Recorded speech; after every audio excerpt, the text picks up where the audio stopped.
Konakra. Bonjour tout le monde, j'espère que vous allez bien. Et oui, vous êtes avec Kofi et aujourd'hui, je vais vous parler des drones en Thaïlande. Vous avez vu des images dans mes vidéos de drones, donc à votre demande, je vais vous expliquer quel sésame il faut pour faire voler son drone en Thaïlande et comment les obtenir. Alors, je vous explique tout ça après le générique.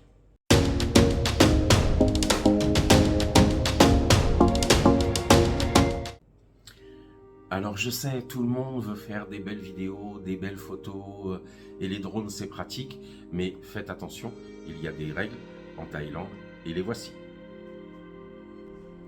Me revoici. Alors, déjà, si vous venez en Thaïlande pour une semaine, je vous dis, moi, pas la peine de prendre votre drone, vous n'aurez pas la possibilité d'être accrédité, d'avoir les sésames. J'appelle ça des sésames, c'est les 2 enregistrements auprès d'une BTC et du CAAT. En une semaine, c'est pas possible. C'est au minimum 2 semaines déjà pour avoir l'agrément du CAAT. Pardon. Le NBTC, c'est assez rapide, mais le CAAT, c'est très long. Alors, il y a des gens qui vont vous dire, oui, mais moi, j'ai fait voler mon drone, j'ai demandé à un policier si je pouvais faire voler mon drone ici, il m'a dit oui, il n'y a pas de souci. Mais attendez, le policier, est-ce qu'il sait, est-ce qu'il a deviné, est-ce que vous lui avez montré les papiers ou autre? Non. Si lui, il vous demande les papiers, vous ne pouvez pas les fournir, pardon, vous risquez gros. Hein.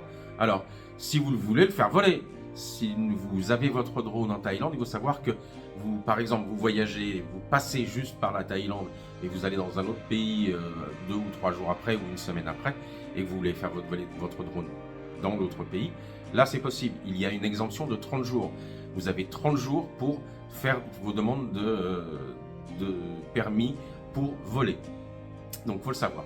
Alors ces gens-là, ils vous disent oui mais ça risque rien et quoi que ce soit et autres. Alors le NBTC c'est quand même jusqu'à 100 000 bahts d'amende, ce qui fait quand même plus de 3 000 euros. Avec 5 ans de prison possible si vous volez dans une zone interdite. Ça, il faut le savoir. Plus le CAAT, c'est 40 000 bahts d'amende, ce qui fait à peu près 1 100 euros. Donc ça vous fait 4 100 euros d'amende si vous n'avez pas ces 2 sésames, plus la possibilité de prison. Je dirais, faites attention. Alors il faut savoir que c'est extrêmement strict en Thaïlande l'utilisation des drones. On ne peut pas utiliser son drone partout. C'est comme en France, c'est comme dans toute l'Europe. Il y a des zones qui sont quasiment totalement interdites. Donc déjà tout ce qui est près d'un aéroport, toutes les bases militaires et tous les bâtiments publics, là c'est interdiction à au moins de 50 mètres, c'est totale interdiction. Les aéroports c'est 5 km, donc ça fait beaucoup. Les parcs nationaux, pareil, les parcs nationaux c'est interdit de faire voler un drone, il faut le savoir, sans l'autorisation du parc national. Donc déjà, il y a certains parcs nationaux par contre qui vous vendent l'autorisation et vous font payer un droit pour l'autorisation. C'est le cas d'Ayutthaya, de Khao Yai et de Quy Buri où j'ai été, mais j'ai pas été filmé avec le drone dans le parc de Quy Buri. J'ai juste été me promener. Donc, quelles sont les règles? Déjà, c'est le faire voler à vue. Ne pas voler à plus de 90 mètres du sol. Voler à vue, 90 mètres, il faut être à plus de 30 mètres de chaque habitation, de chaque personne physique, donc plus de 30 mètres. Véhicules, les zones non autorisées. Moi, pour vérifier les zones non autorisées, alors attendez, je vous montre.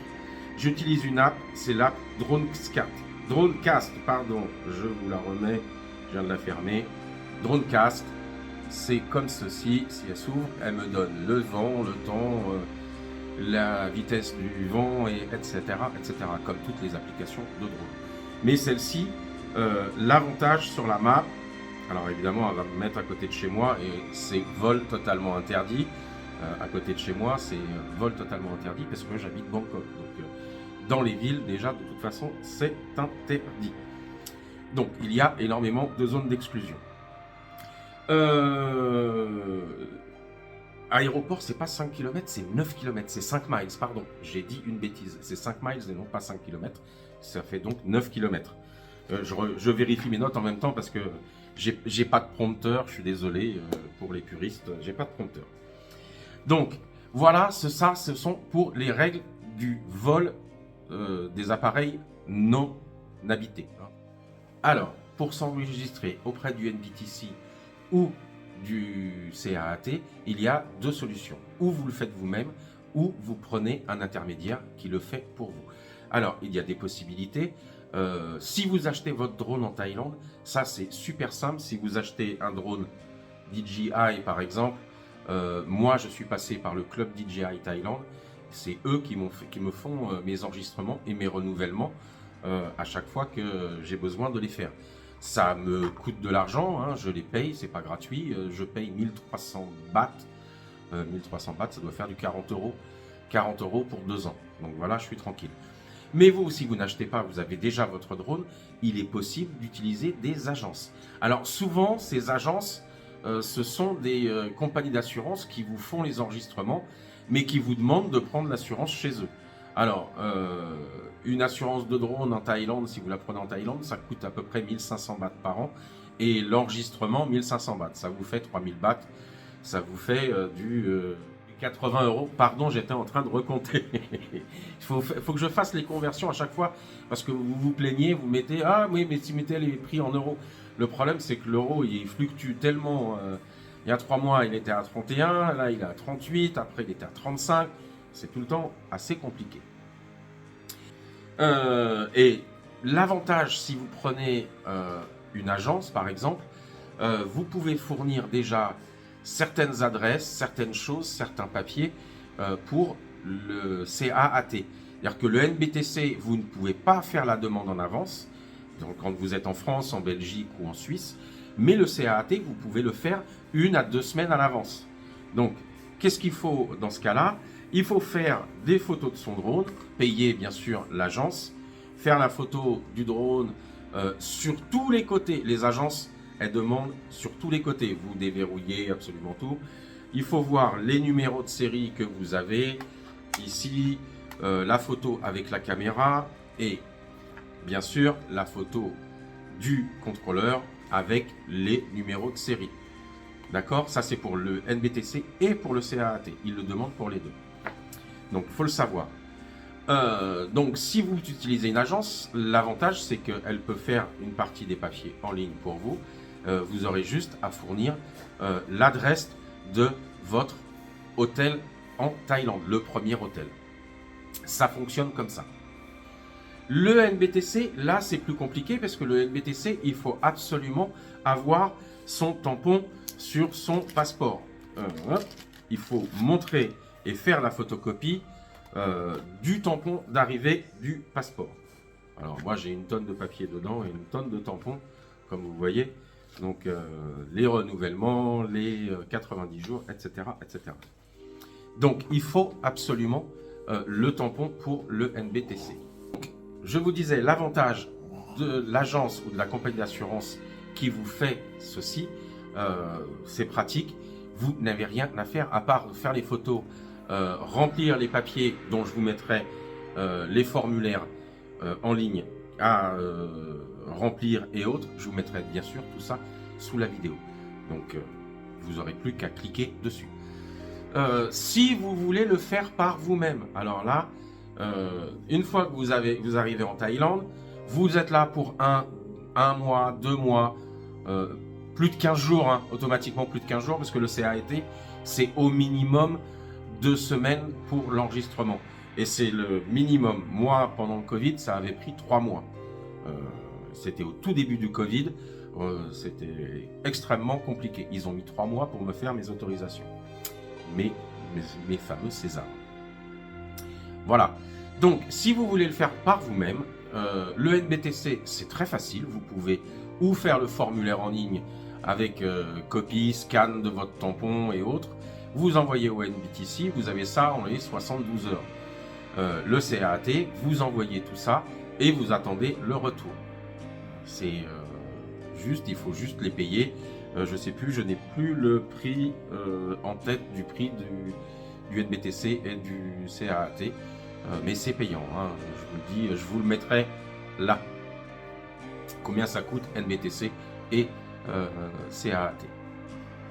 Voilà. Donc les deux sont possibles. Il est très facilement possible de s'y prendre à l'avance. Vous restez 15 jours, 3 semaines.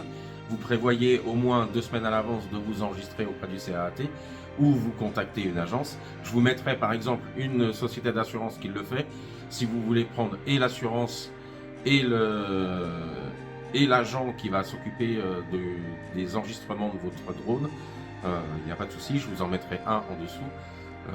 C'est un parmi d'autres, hein. Vous tapez Drone Agency dans Google, Drone Registration Agency dans Google, Thaïlande, et il va vous en trouver 3 ou 4. Là, je vous ai pris un qui a des prix à peu près normaux, qui n'est pas hors de prix. Moi, je paye par le DJI Club 1300 bahts, comme je vous disais, et eux, ils sont à 1500 bahts. Mais ça inclut absolument tout, et vous n'avez rien à faire. Voilà.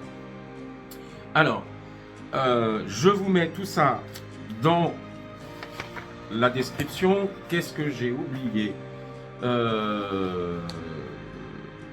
Les photos du drone, tout ça, je vous l'ai dit. L'app, une app. Alors, je sais plus si je vous l'ai dit avant. Moi, j'utilise sur mon téléphone Dronecast. Dronecast est assez pratique parce que vous avez toutes les zones interdites et les zones qui sont réglementées. Quand il vous met zone réglementée, ça veut dire qu'il vous faut les autorisations pour voler de toute façon. Donc, voilà. Et dans les parcs nationaux, il va vous mettre ça en rouge. Il faut une accréditation spéciale. Les villes, c'est interdit. Je vous montre les Bangkok, le centre de Bangkok. Voilà, c'est comme ça. En plus, là, c'est l'aéroport de Suvarnabhumi. Là, il y a un couloir de 9 km autour, plus le couloir décollage et atterrissage. C'est en plus. Ça, c'est nouveau, ça y était pas avant. Ils mettaient carrément un grand carré, un grand rectangle, et puis voilà, c'était tout. Rien d'autre à dire.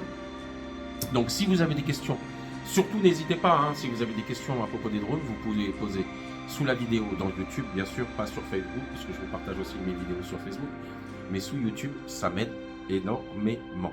Alors, n'hésitez pas, si vous n'êtes pas abonné, à vous abonner, bien sûr, à me mettre un like si vous avez aimé cette vidéo, et si vous voulez me soutenir, vous pouvez bien sûr m'offrir un café, comme cette vidéo n'est bien sûr pas sponsorisée. Je vous dis à bientôt, au revoir.